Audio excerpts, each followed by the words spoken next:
संवाद उपनिषद श्रृंखला में आज का विषय विवाह दाम्पत्य भाग 1।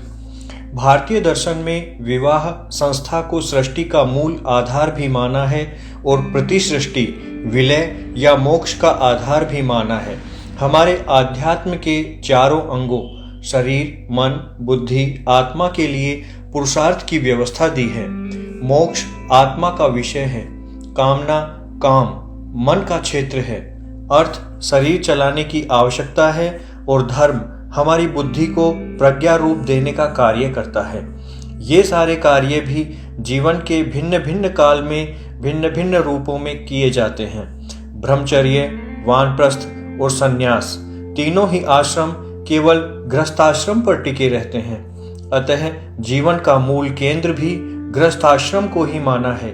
उसी के अनुरूप विवाह संस्था का स्वरूप निर्माण हुआ है।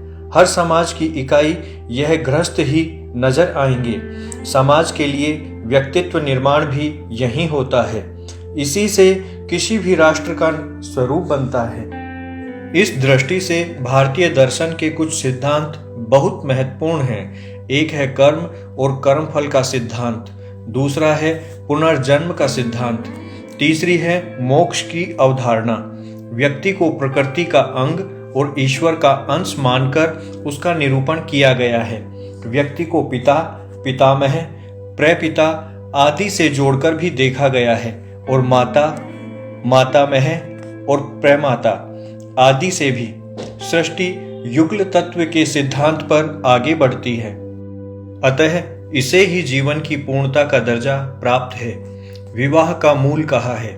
संपूर्ण पितृलोक और देवलोक की संस्थाएं इस पर टिकी हुई हैं। ब्रह्म और माया के स्वरूप को भी विवाह संस्था के माध्यम से ही समझने का मार्ग बताया गया है। यही कामना से आप्त काम होने का मार्ग भी है। माया ही कामना या क्षुधा रूप होकर जीवन को आगे बढ़ाने वाली शक्ति है। गृहस्थाश्रम माया के प्रवेश के साथ जुड़ता है और वानप्रस्थ के साथ इसके द्वार बंद हो जाते हैं। भोग संस्कृति में व्यक्ति पूरी उम्र गृहस्थ रहता है। उसके पास काम अर्थ के अतिरिक्त कोई चिंतन ही नहीं होता। वह पूरी उम्र जड़ शरीर से ही बंधा रहता है। चेतना की दिशा में उसकी यात्रा शुरू ही नहीं होती, जबकि जीवन का पहला सोपान ही चेतना को जागृत करना है, उसको संस्कारित करके मानवीय धरातल पर लाना होता है। तब आत्मा जीने लगता है इस शरीर में। विवाह नर नारी के संकल्पित योग का नाम है। प्रारब्ध ही इसका निमित्त बनता है। जीवन की दिशा यह संकल्प तय करता है। दोनों का संकल्प, दोनों के सपने और पुरुषार्थ में सामंजस्य रहता है। दोनों अपने में स्वतंत्र जीव भी हैं और दोनों के प्रारब्ध भी अलग अलग होते हैं। नए कर्म साथ साथ किए जाते हैं। दोनों के फल साथ साथ भोगने पड़ते हैं। ज्ञान की आवश्यकता इन परिस्थितियों को समझने में ही होती है। वैवाहिक संबंधों में प्रारब्ध भी परिलक्षित होता है और वर्तमान कर्म भी। दोनों को ही ध्यान में रखकर व्यवहार करना पड़ेगा। इसके बिना साथ रहना केवल सामाजिक लाचारी बन जाती है। मूल रूप से विवाह के दो मुख्य पहलू होते हैं, प्रेम को पैदा करना, पल्लवित करना और इसका आगे विस्तार करना। इसी के साथ दाम्पत्य रति, स्नेह, वात्सल्य, श्रद्धा और प्रेम का विकास इस तरह से करना कि यह देवरति में बदल सके। अर्थ और काम को धर्म से मर्यादित करते हुए कामनाओं की पूर्ति करके निष्काम हो सके। गृहस्थाश्रम सृष्टि विस्तार का काल है। अच्छी, योग्य, सुसंस्कृत संतान के लिए प्रार्थना करें ताकि उसी तरह का जीव हमारी ओर आकृष्ट हो सके। जीव के प्रवेश के बाद उसके स्वभाव को समझकर उसे मानव रूप में माता संस्कारित करे। बाद में माता पिता और गुरु उसे व्यवहारिक और आध्यात्मिक ज्ञान में आगे बढ़ाएं। इसके अभाव में जीवन का सुरक्षा भाव छूट जाता है। तब व्यक्ति देने के स्वभाव को ग्रहण ही नहीं कर सकता। वह सदा ही लेने की सोचता रहता है। उसका विस्तार ही संभव नहीं है। उसकी मानसिकता संकुचित होकर रह जाती है। विवाह संस्था के कारण कामना का संसार आगे बढ़ता है। दाम्पत्य रति से कामना तृप्त होती है। पितृ और देव संस्थाओं का पोषण करते हुए दोनों आप्त काम होकर शांतानंद में विहार करते हैं। यही मोक्ष है, संकल्प ही मार्ग है और विवाह ही इसका निमित्त बनता है। जीवन की पूर्णता का मूल आधार ही विवाह को माना गया है। इसके बिना पूर्ण पुरुष ब्रह्म से मिल पाना लगभग असंभव माना गया है, अथवा इसके लिए एक से अधिक जन्मों तक अभ्यास करना पड़ेगा। इसका कारण प्रकृति का संचालन है। हमारी उत्पत्ति भी इन्हीं नियमों के अंतर्गत होती है। प्रकृति के नियम जड़ चेतन सभी वर्गों पर समान रूप से लागू होते हैं। इनकी जानकारी होते ही जीवन की अनेक गुत्थियां हल हो जाती हैं। भारतीय दर्शन में विवाह को एक सामाजिक रिवाज नहीं माना गया। इसको संपूर्ण संवत्सर का अंग मानकर विवाह संस्कार का निरूपण किया गया है। नर नारी को एक ही सांवत्सरिक आत्मा का अंश माना गया है। भूतात्मा के रूप में इनका सहज समन्वय विवाह कहा गया है। इसको दो आत्माओं का मिलन कहा है। दोनों एक दूसरे के पूरक होते हैं। कहा भी है, पतिरेव गुरुः स्त्रीणाम यत्र नार्यस्तु पूज्यन्ते। मानव का भी एक विकास क्रम रहा है। मानव को मनु का पुत्र कहा गया है। मनु विश्व की मूल प्रतिष्ठा का नित्य तत्व है।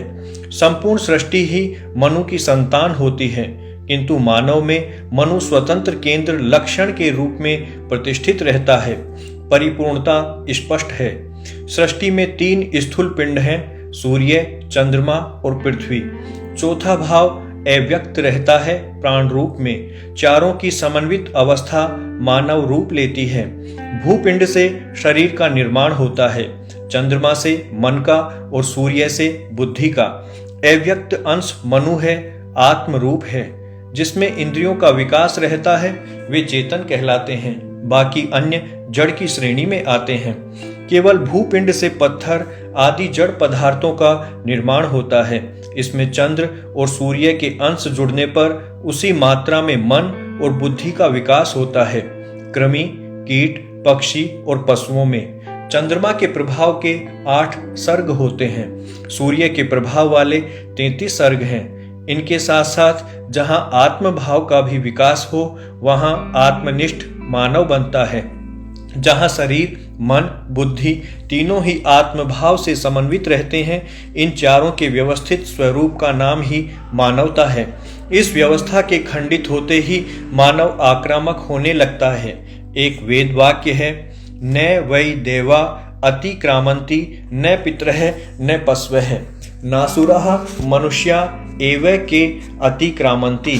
संवत्सरो व यज्ञः यज्ञो व पुरुषः पुरुषो व यज्ञः। जब नर नारी एक दूसरे के सम्मुख खड़े होते हैं तब मेरुदंड ही भूमध्य रेखा होता है, पूर्ण व्रत बन जाता है। दोनों की 24-24 पसलियां 480 के संवत्सर को पूर्णता देते हैं। जीवन का लक्ष्य चूंकि पुरुषार्थ है, मोक्ष है, उसके लिए पहले सांवत्सरिक पूर्णता प्राप्त करना पहली अनिवार्यता है। इसमें तत्व चिंतन निष्ठा के माध्यम से आत्मरत बने रहना मानव की परिपूर्णता है। दाम्पत्य जीवन में विश्वास विकासात्मक अग्नि तत्व रूप में पुरुष से अनुगत रहता है और श्रद्धा संकोचात्मक स्नेह तत्व रूप सौम्या स्त्री से अनुप्राणित रहता है। सौम्य श्रद्धा शक्ति तत्व है, स्त्री भाव है। अग्नि में विकास रुद्र शिव तत्व है। दोनों के समन्वय से ही दोनों के स्वरूप की रक्षा संभव है। जहां भी समन्वय खंडित हुआ अतिक्रमण करने लगते हैं। हमारे यहाँ सहधर्म चरिताम को आदर्श कहा है। पूर्ण मानव मर्यादाओं का अतिक्रमण नहीं करता।